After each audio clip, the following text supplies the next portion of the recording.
Houston, Texas. Survive that big old storm. Let's see if they can survive the political stuff. Yo, how are you? It's a fancy ride you got. Yeah, hey, listen, man, it's state of the art.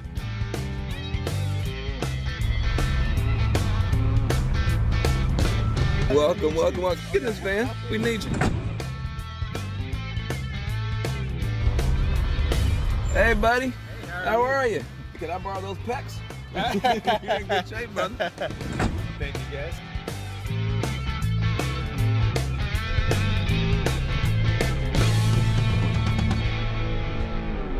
Everybody around the world saw those images, saw the floods, saw whole neighborhoods underwater. The floodwaters have receded, but some of the pain is still here. Jesus, you know, you're a paramedic and you were in the thick of everything. We were working nonstop those 6 days, pulling people out of the water, you know, seeing people go through these, you know, emotional roller coasters, losing their houses, losing their family members. 7 days of kind of volunteering and helping nonstop.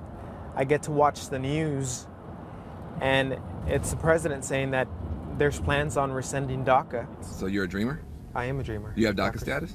Correct. And you came to the United States when you were 5, is that right? Correct. Yeah, Yes. 5. So you're both came to the United States when you were 5 years old? Yes. That's amazing. I actually just became a citizen, a U.S. citizen, and my first vote was for Donald Trump. Congratulations, man. Thank you. On the citizenship part. The Donald Trump part. Welcome to the team, brother.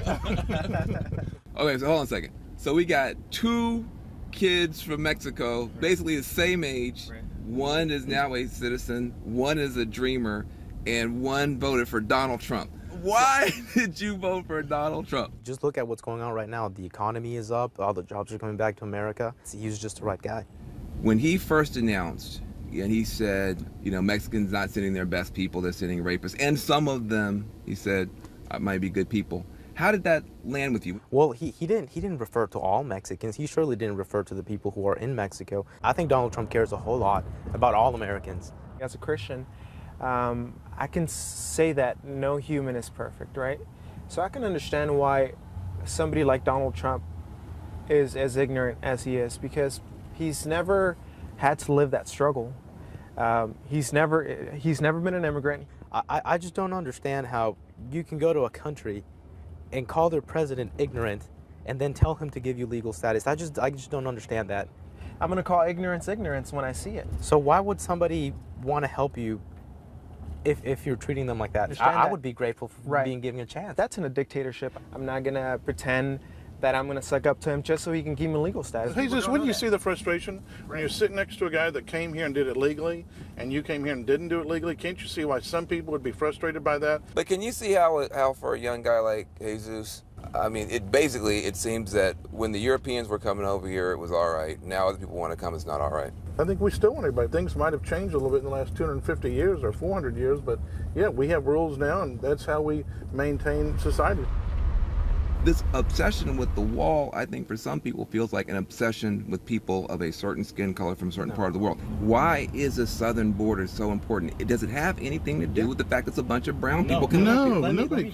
It's not even brown people. Mexico has a lot of violence. It just does. South America, Central America, a lot of Central American countries, they just have a lot of violence. And I know because I've been there. This is not offensive or anything, but I feel like it's almost like a betrayal. You know, you came here, you made it, you're a citizen now, so, you know, forget the rest of the people. That's absolutely not true. I respect American national sovereignty, but I also respect Mexican national sovereignty.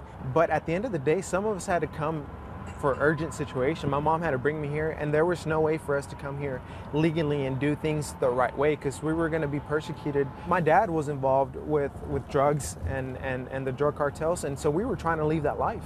In the State of the Union, I think he sounded very compassionate. He said, I'm going to help 1.8 million DACA recipients, and he's going to give them actual legal status. My DACA expires October 13th of 2018, so I have an expiration date on my forehead, you know, and it's coming soon. And a lot of people think, oh, well, let's leave it up to legislation. So if legislation doesn't come up with a solution, you know, come October, then I'm deported.